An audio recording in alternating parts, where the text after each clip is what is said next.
All right, and it is noon. Why don't we get things started? Thanks for joining us today, everyone. My name is Jasper with Score Maine. I'm joined by Corinne Tompkins of Fork Food Lab, who'll be putting on a presentation on what to know before starting a food service business in Maine. If you don't already know about Fork Food Lab, they are a food service incubator located in southern Maine. And if you don't already know about us, Score Maine, we're a no-cost business mentoring service. And if you don't already have a Score mentor, you can find one at score.org. We are a resource partner of the Small Business Administration, and we help clients at all stages of the business cycle from pre-start to exit. And I want to thank Corinne and Fork Food Lab for making this event possible. If you do have questions, feel free to cue them in the chat or later utilize the raise hand function in the React window at the bottom of your page. We are recording today. If you happen to miss anything, like I said, it will be sent out at the end to anyone who's registered. Corinne, why don't you take it away? Great. Thank you so much, Jasper. Hi, everybody. My name's Corinne Tompkins. I'm the Deputy Executive Director for Fork Food Lab. We're located in South Portland, and we are Maine's only food business incubator and Maine's largest shared manufacturing and processing facility. We're so excited that we've got so many a good turnout today, so many RSVPs for this workshop.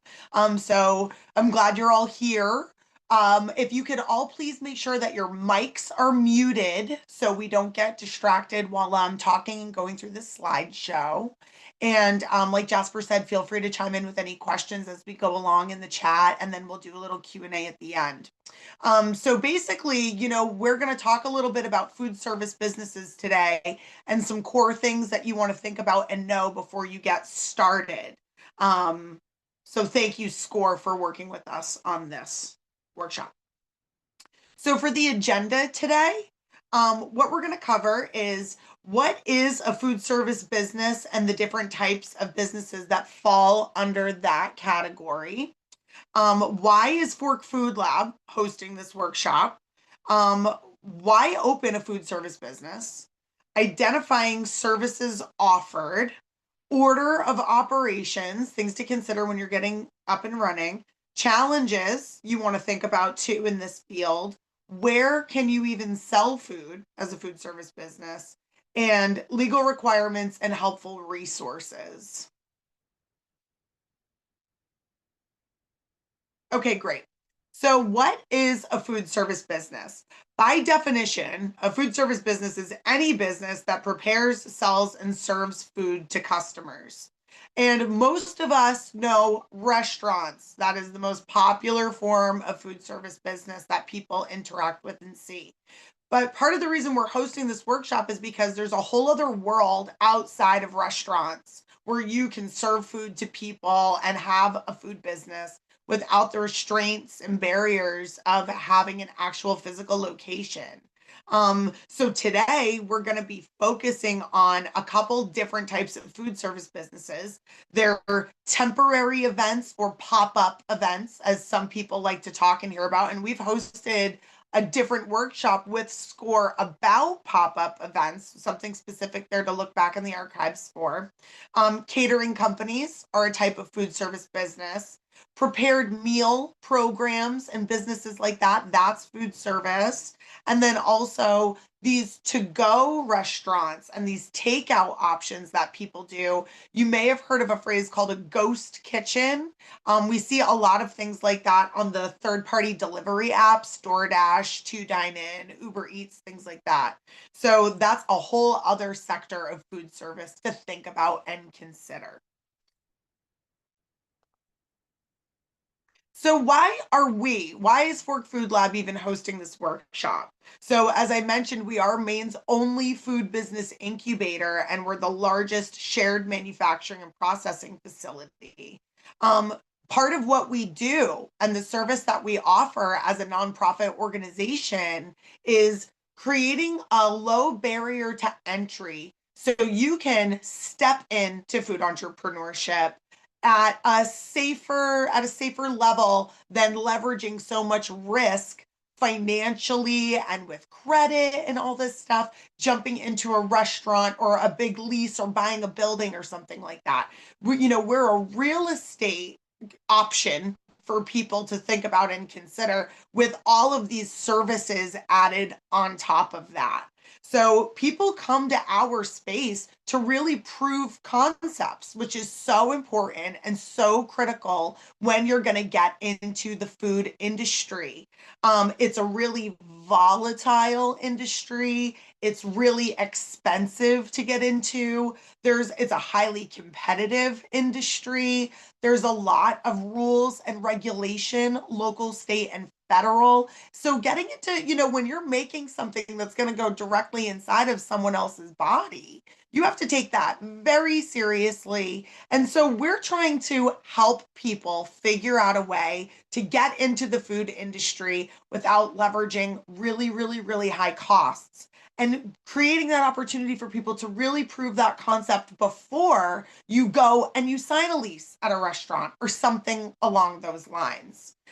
So you can really start to build a strong foundation at spaces like Fork Food Lab. There's other shared kitchens in the state. We're just the biggest, most popular one, basically.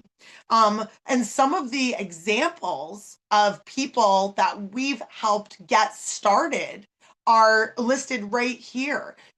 So Magno Terra, for example, if you're familiar with that business, it's a cafe that's up in Yarmouth now, just outside of Eartha in the old Delora Map company building over there.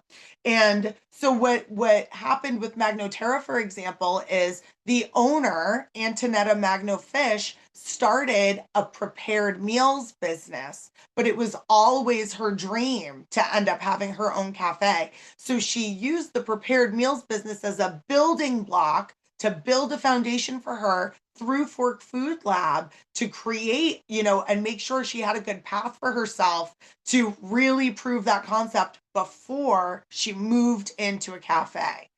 Same thing happened with High Roller Lobster Company. There's another really successful catering company that's since expanded and outgrown our facility called Lake & Co. They're also up in Yarmouth. S&P Plant-Based Foods. They're a plant-based company. They have a seasonal restaurant now up in Bodenham, but they started out as a prepared meals business with Fork Food Lab. Chocolate's Passion over on the West End.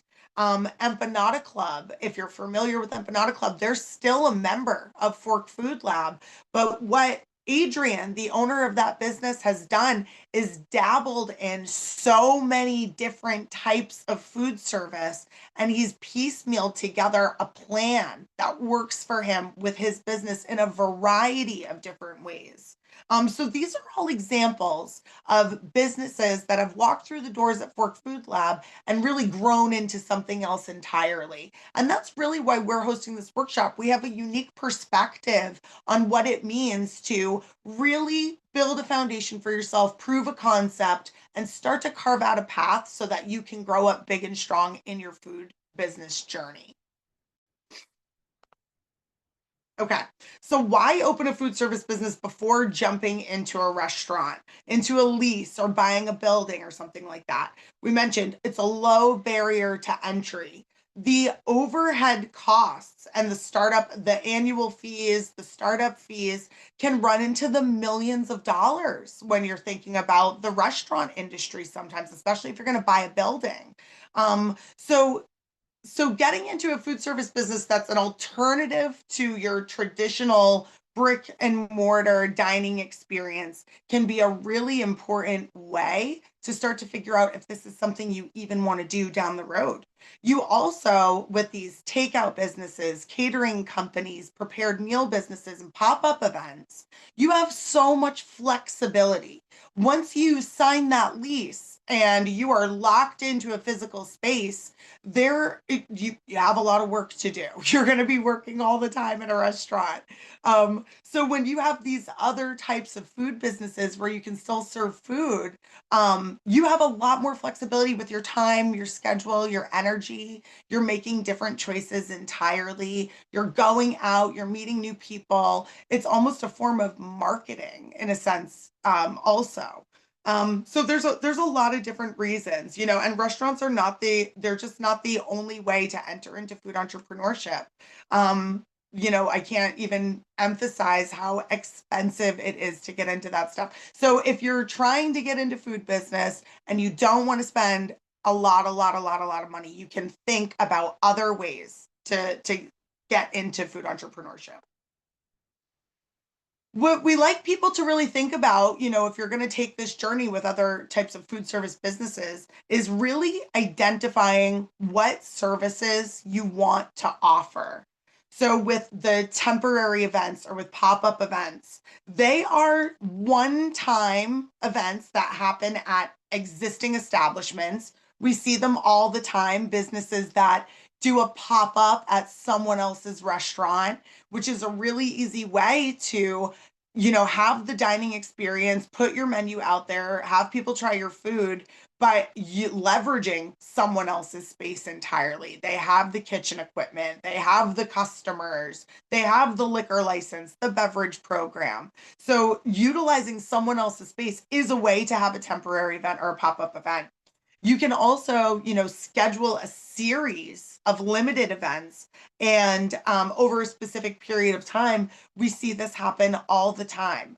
People finding, a brewery that they want to do a pop-up at and get a table and a tent and some cooking equipment, things like that. Going to different fairs and festivals and events. Sometimes concerts and things like that. Everybody needs food at these events. So you can also think about a temporary event beyond a one-off, but something that is in a limited period of time, but maybe there's multiples.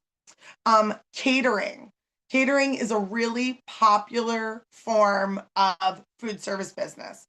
We see all different types of catering companies. And what you really want to think about in identifying your services, if catering is something you want to do, is are you going to provide full service catering? Having somebody hire you for a wedding or an event, and then you are providing the servers, the bartenders, putting all of this work into an elevated experience for the client.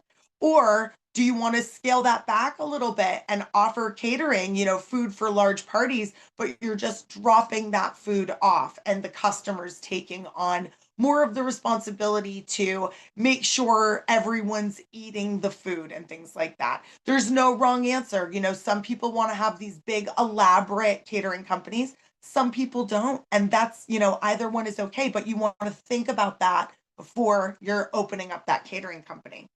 Same thing with prepared meal businesses. Are you going to be offering a menu? Is it going to be monthly? Is it going to be weekly? Will it be a standing order? Maybe it's just one menu all the time. But that's going to be the type of business where you have a menu posted online and people will pre-order from you during an ordering window. Usually it's, maybe 4 or 5 days. People have time to get their orders in. We see prepared meals businesses for people with specialty diets all the time, plant-based, vegan, gluten-free. We have a prepared meals business at the kitchen right now that focuses on counting like macros and micros for people that are on a physical fitness journey. So, and then we have just some people that cater to the busy family life, So there's all different kinds of prepared meal businesses to think about, but you want to think about, how frequently are you putting out new menus? Who is your target customer and how are they going to get access to this website to pre-order from you? And then there's the to go and the takeout options. And that's going to be, preparing fresh or hot food in real time, for having a lunch window or a dinner window. And then people can pre order and come pick up from you. Or you can utilize these third party delivery apps to have the delivery driver come pick up the food and then bring it over to somebody when, it's time for them to eat. So these are all components that we see some businesses exclusively picking one of these services and focusing on that. We have people that do a combination of these services to piece together something that works for them. And then we've seen people that dabble in all four of these types of food service businesses. And it can keep you really busy and be comparable to the money you would make in a restaurant without having the hassle, the overhead, etc. Okay, so things that you want to think about in this pre-venture phase are, your order of operations and how to really even conceptualize and put this information together. But things you really want to think about and consider is assessing your readiness with all of this. Have you, thought about the time and energy that it's going to take to really get something like this off the ground? And SCORE is a huge partner for people that are really trying to assess that readiness and think about, is this the right path for me? What's going to work for me? Same thing with the Maine Small Business Development Center and Fork Food Lab. These are all resources that individuals have access to really dig in and really clarify, is this the right path for me? You want to develop a business plan. Once you've determined that this is the right thing for you, you've identified your services, you want to have a business plan. A lot of people think about getting into food business and, they've got it all locked up in their head. They know what they're doing. They're going to crunch numbers, blah, blah, blah.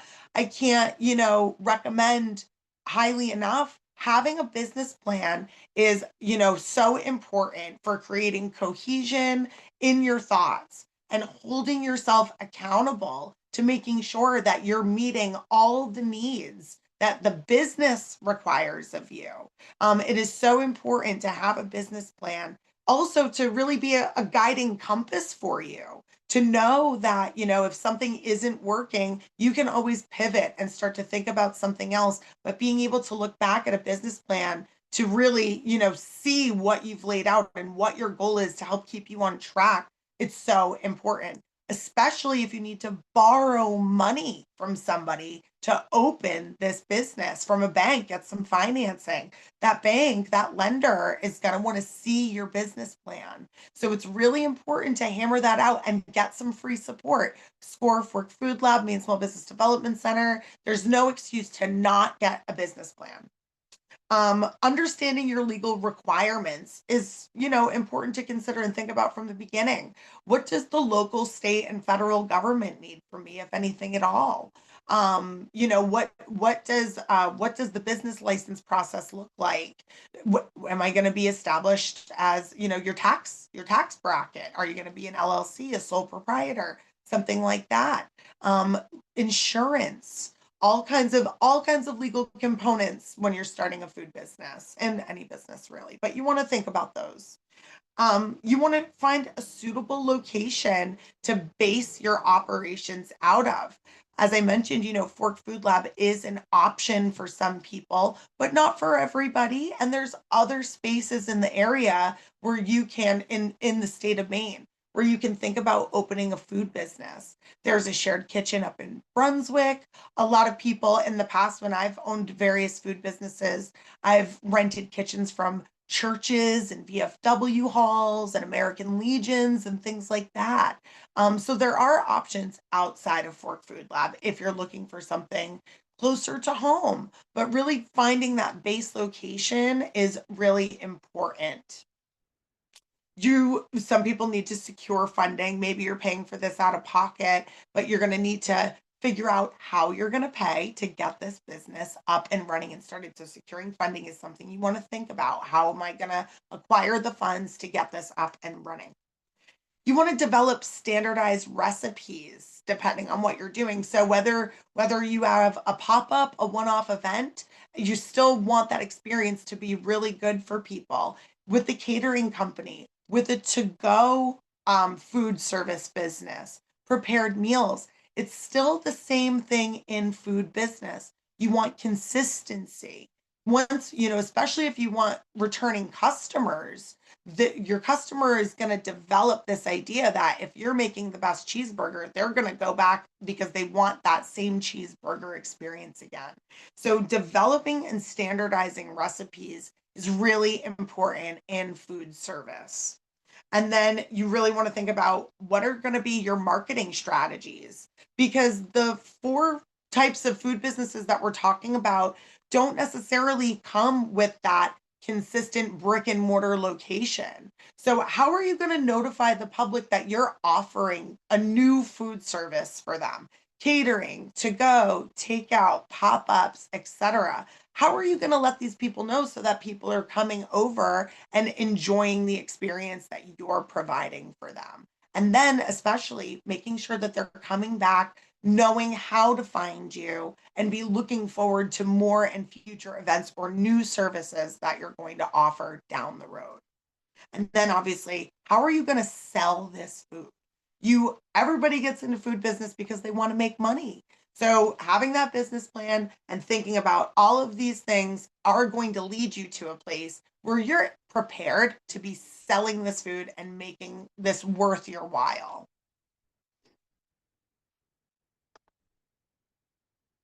Some challenges that you want to consider in this realm of food service business that we're talking about here. So, if you think about pop ups, for example, and these temporary events, and depending on the type of catering company that we're thinking about here, the weather could really impact, what's happening for you, the success of the event, and also preparedness. I used to own a catering company myself, and setting up and going to an event and a wedding on a rainy day is a disaster. And so you want to make sure that you have the right tools to be able to provide that experience for someone that they paid for despite the weather, raincoats, etc. Same thing in the winter, ice, weather can be something that's impacting your ability to have these pop-up events or these catering events. Also, seasonality. And this applies to really all food service. And we know this in Maine. The summer is a really, really, really busy time. That's when most of our tourism is thriving. And then things really kind of fall back a little bit in the winter. There's not as much foot traffic. There's colder temperatures. There's weather to consider. So, having this ebb and flow and these big swings with revenue and busyness, really it can take a toll. It is a challenge for some people. The summertime when the weather is beautiful, we all kind of know this, especially in southern Maine, is that your summers are when you're working. And so if you want to take that vacation in the summer, if that's important for you, you want to think about that in advance, not really on the fly. And you also want to think about what this means for your revenue streams. How much money are you going to save from your business that you're generating in the summer to cover you in the winter? That was one of the most devastating components for Mainers when we went into lockdown during the pandemic. We went into lockdown in March, right when everyone was running out of money and getting ready to open up for the following season. And we saw how devastating that was for so many different types of businesses, restaurants especially. There were a lot of closures during that time. And that's really why, as everybody, saves this money in the summer to spread it out through the winter. And that's important to consider and really know about and take seriously. Preparing for winter too, this kind of ties into what we were saying, but with these pop-up events and all food service, really, if you've been utilizing a brewery in the summer to be outside and to drop people in, does your business close in the winter, or do you pivot and do you start finding new locations and new ideas, or maybe incorporating new services that are a little more compliant with the seasonality and the season change? This can be a really physically demanding industry. We have so many people since the pandemic that, kind of got kicked out of their other jobs and took the opportunity to really explore that food business they've wanted to open for so long. going from a desk job to walking into a kitchen and owning a food business, they are polar opposite of each other. There's a lot of heavy lifting in the food business. Think about a 50-pound bag of potatoes. If you're going to be making French fries for somebody, how does that work on your shoulder and your elbow and lifting and carrying and getting things all around and together? There's long days in general. If you're preparing to cook food for 300 people for a wedding, how long is that really going to take? And are you going to be having some really long days leading up to another really long day, which is the day of the actual event? So it can just be, I never try to scare people, but it's important for you to know if this is a new venture for you, if this is something you're thinking about doing, get comfortable shoes. Be prepared to be on your feet and really getting your steps in this industry. You really need to think about how you're going to build your clientele. As I kind of mentioned before, the food industry is very competitive, and we all get into this because we want to be successful and we want to make some money. So you really need to think about who is my clientele and what the strategies you're going to come up with for building that clientele. It doesn't happen overnight, and it takes a lot of work. You have to physically participate in how people are going to know what you're offering for services, making sure, because you don't have that restaurant experience for people to come in, try something new, sit down, eat some food, and leave. With these catering companies, especially a takeout business or something that's on a third party delivery app, you have a different barrier. So, how are you going to sample that food to people? What kind of marketing splash are you going to do?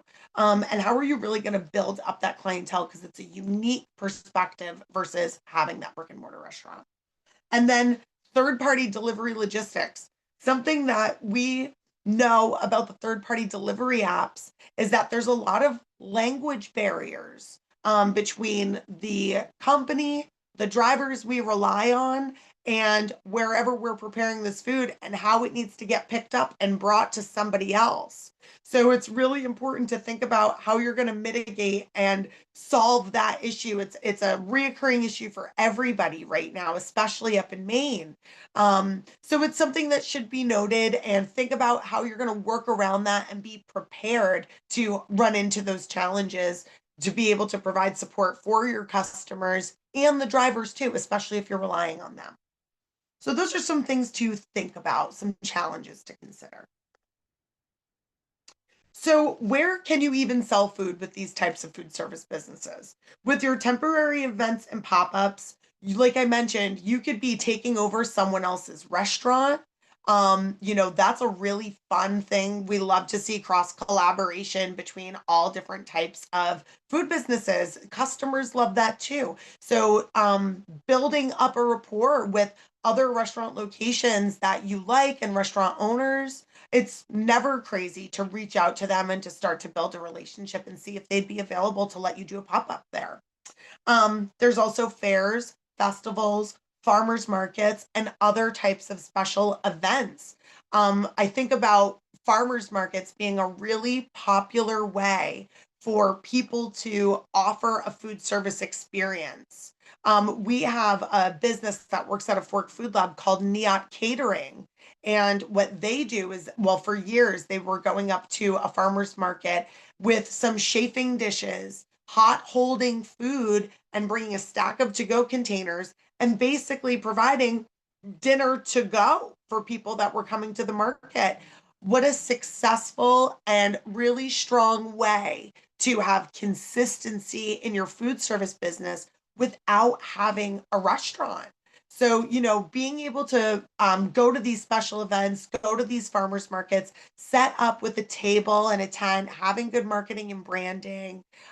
It's a really, really, really fun way to build up that clientele that I was just talking about. With catering, you're going to be selling this food privately. and you're going to be going to, small and large events or offering a service for small and large events, that will be at a designated location or venue, there's so many different, I'm sure everybody in this Zoom call has had some type of catered event at some point in the past. Weddings, funerals, bar mitzvahs, bat mitzvahs, you name it. Anniversaries, everybody always needs a caterer. There's a lot of jobs out there. There's a lot of events to celebrate for small and large groups. So that's where you would end up selling the food as a catering company. Your prepared meals and your takeout to go businesses, those are largely going to be online transactions. That's, in 2025, the easiest way to get people to pre-order those meals is going to be through some type of website where they can pay right then and there, or through a third-party app where you're also making that financial transaction right there. I will mention, with your catering stuff and where you're really going to sell that food, typically what we find in the catering world is that there's some type of deposit that's made up front, for something like this. Maybe it's half down, or if you're doing a $1,000 job, maybe you ask for $500 up front. That helps you cover your food cost, and then it's with the expectation that the client will finish paying the rest of the balance upon completing the services. So that's really where you're going to be selling food in these alternatives to brick and mortar restaurants. Legal requirements, let's run through them really quick here. So you have to identify your tax filing status. Everyone in food service needs a food protection management certificate. The owners of these food businesses require this 5-year credential. The most popular of these food protection management courses and proctored exams is called ServSafe, and that's sponsored through the federal government. It's the federal program. So that certification, that ServSafe certificate, is valid in all 50 states and US territories. And on the licensing application, proof of this food production management is required. You have to send a copy of it in if you're even applying for a food business license in the state of Maine. So that's a really easy thing to know about and get out of the way. It's a 5-year. Rin, looks like we lost you. You may have dropped a signal, or not seeing your camera or your audio.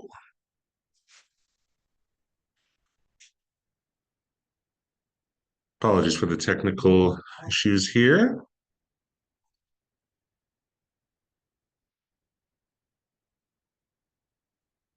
Hopefully we can get her reconnected.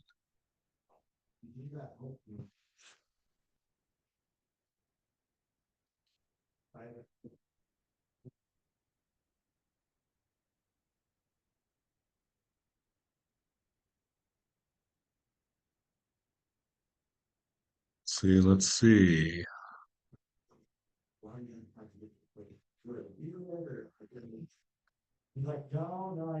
Oh, maybe back, potentially. Oh, there she is. Looks like you're muted. Oh, There we sorry. go. I don't even know what just happened. Happens sometimes, don't worry. You're all Okay, good. We can hear you and see you again. great. Sorry about that, everybody. Okay, we'll get back to it. So we're talking about legal requirements here. You need some business liability insurance. In the event that there's an injury, or somebody, gets sick from the food, God forbid something like that happened, but you need business liability insurance for a variety of different reasons.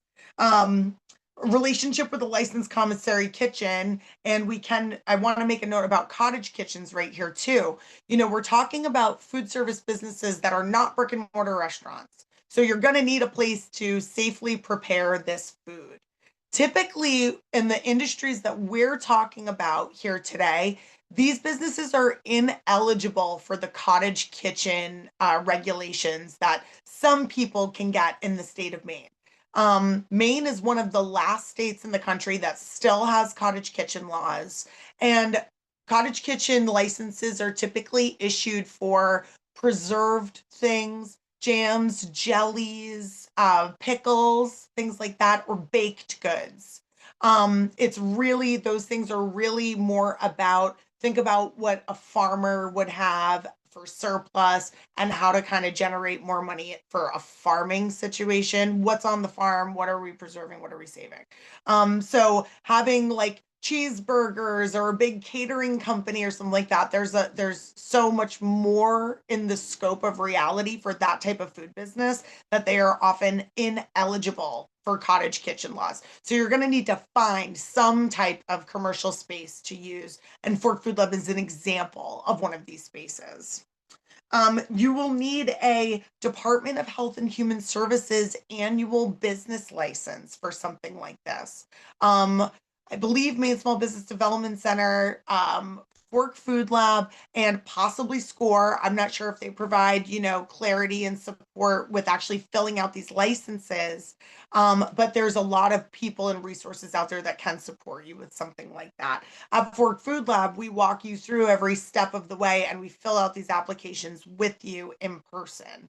Um, if you are basing your business out of one of the 3 municipalities in the state of Maine, that's Lewiston, Portland, and South Portland, you're also going to need a municipal license. You're going to end up with 2 different business licenses. And then temporary event and permits. So if you end up with this catering company, a takeout to go business, a prepared meal business, those are eligible for these year-round licenses. When you're getting into the pop-up and the temporary event model, what you would end up doing is not getting annual licenses and applying for temporary event permits. Maybe you have multiples of them. You would go to the respective town or city where your event is being held, and you get a temporary event permit, a permit so you can actually sell something in someone else's town from the town hall or city hall. There's also a form that the state would like you to fill out too for if you're having a series of temporary events. They want to know about that also. They have a permit for that. So those are some of the legal requirements that you're going to want to think about and be considering before getting into all of this and before you're making financial transactions. And then we have our list of helpful links and resources. So SCORE is listed on here, Maine Small Business Development Center, CEI provides a lot of support for small businesses. Fork Food Lab is there. The Legal Food Hub, if you wanted to talk to somebody, they offer free legal advice for individuals. The Food Liability Insurance Program of Maine is what we recommend and what we know is a really good provider for liability insurance. Just to kind of note, when you call up your home or your car insurance company, they specialize in home and car. When we find these alternative insurance companies to provide food business support, we notice that the premiums are really high and the coverage is inadequate. So we recommend going and talking to some food business professionals when it comes to securing a good policy for you and your business. And then there's a link to an online at home, move at your own pace food protection management certificate. On average, with something like that, before the pandemic, when you would take these classes in person, it was a 2-day event.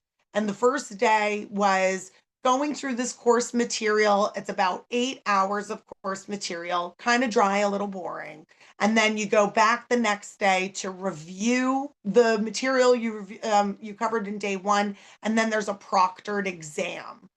So it's not designed for you to fail. It's not exactly rocket science, but it is all really important information. Since the pandemic, you can now do this stuff at home. They pivoted to online models. So sign up for something like that, get that out of the way. With the at-home models, let's move at your own pace. So if you don't want to sit in front of the computer for 8 hours and drill a bunch of dry material into your brain, you can kind of move module by module excuse me, over the course of some time. So those are all links and resources there. We'll make sure everybody gets the slide deck. And let's open it up for some Q&A. Yeah, all important resources to have. Like we said before, if you do have any questions, feel free to raise your hand utilizing the React function down on the bottom. We can invite you to speak that way, or if you have a question, feel free to put it in the chat. None currently, but I want to thank you again, Corinne. Great presentation. We see a good amount of food service, requests here at SCORE, and we're happy to send them your way when we feel the collaboration would be great. Yeah, definitely. And, for anybody in here that's interested in even just, learning more about this in general, please feel free to go visit the Fork Food Lab website. The way we designed our website is to really be a tool and a resource for individuals that are learning and trying to figure this out and determine if this is the right path for them. So there's a lot of really good information on our website. Please feel free to check that out. I'll also encourage people who are thinking about getting into food entrepreneurship to sign up for our weekly newsletter. What we cover in that weekly newsletter can be a lot of inspiration for people thinking about opening a food business. We keep tabs and share all the information that our existing members are giving to us, where they're going, what types of events they're hosting, what they've got going on, new product launches. There's also a lot of resources and educational materials in those flyers. So I would definitely encourage everybody to sign up for that too. It can help you start to clarify and think about the best options moving forward. Absolutely. Okay. We did speak, Wilda, wondering if anything necessarily refers to food trucks to the presentation. I believe that some of this does help with food trucks. At the same time, we do have a recorded version of last week's food truck specific workshop. You can find that on our YouTube channel. Yeah, our food truck one is, like I said, viewable on our YouTube channel. Once you receive the link to this video, just head on there. Based in Dunalon, Florida. Yeah, good to hear. Anyone with any questions? And it was a pretty comprehensive starter guide.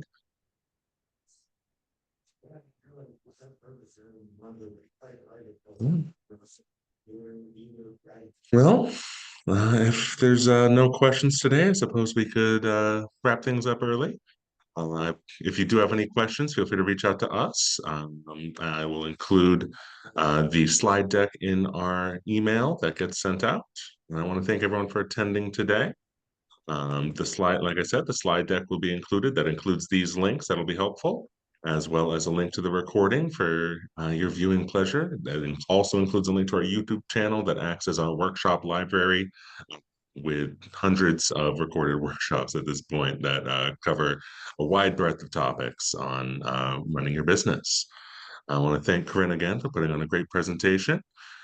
Very invaluable resource for those looking to start a food business. I do have one Oh question. yeah, go ahead. Okay. My name is Lisa, and I've been attending several of the workshops that are being offered. I'm not focused on a food business, but I am developing a business to sell homemade vanilla. Mm-hmm. Are there certain resources or people I should reach out to learn more about that? Yes. Under the law thing, would I need to do the food safe class? Yes, absolutely. So it sounds like you're going to be developing this homemade vanilla, but you're going to sell it as a prepackaged item. So Right. you really want to start focusing your searches around consumer packaged goods. That's Okay. what that That's a CPG business, not food service. So Okay. you want, you want to focus on that. There's a whole series of workshops that we just wrapped up a few weeks ago, not with SCORE, but with the Maine Grocers and Food Producers Association. And look up the series called Selling More Maine Foods. There's a lot of resources available for CPG programs Mm. like that. Yes. Okay. Super. Thank you so much. I really appreciate it. Got it. No problem. It's very That important. sounds like, yeah, Thank go you. ahead. I was going to say that sounds like a resource I think I'll be sending to clients of ours as well. That comes up a decent amount. We do have one more question. We have a question from Michael. How do I find out how to fit out my new building to ensure it will qualify as a commercial kitchen space?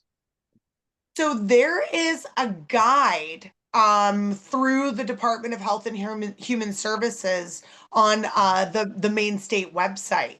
There's basically a little handy PDF that you can download, and that is all of the requirements that you need to have a safe building, to make sure that the electrical, the plumbing, all of that is up to code. You can, depending on what city or town you're into, you can also reach out to your city or town hall. If you're building this out to, if you don't have a contractor or an architect, then you reach out to your city or town hall. Yeah, Nice. we're in Georgetown, so I think it's kind of rural. I think probably the state would be the one rather than the town. I would definitely reach out to your city or town. They're going to have a lot of good information for you, especially related to what you can and can't do in Georgetown. You want to Okay. start there, definitely. Yeah. When we were building our new kitchen in South Portland, the city of South Portland was integral in the process. They were the authority, not the state. Okay, thanks. Yeah. All right. Couple great questions there as we're wrapping up. Does anyone else have any questions? It's always a mystifying process, but we're hoping to help demystify it. And I can take this time to plug too. Again, if you don't already have a SCORE mentor, you can find one at no cost at score.org. It's no cost, confidential, and one-on-one. And one of the best parts about our service is that we are a nationwide organization. So if there's questions that we can't necessarily serve here in Maine, there are mentors throughout the country who may have the answer for you.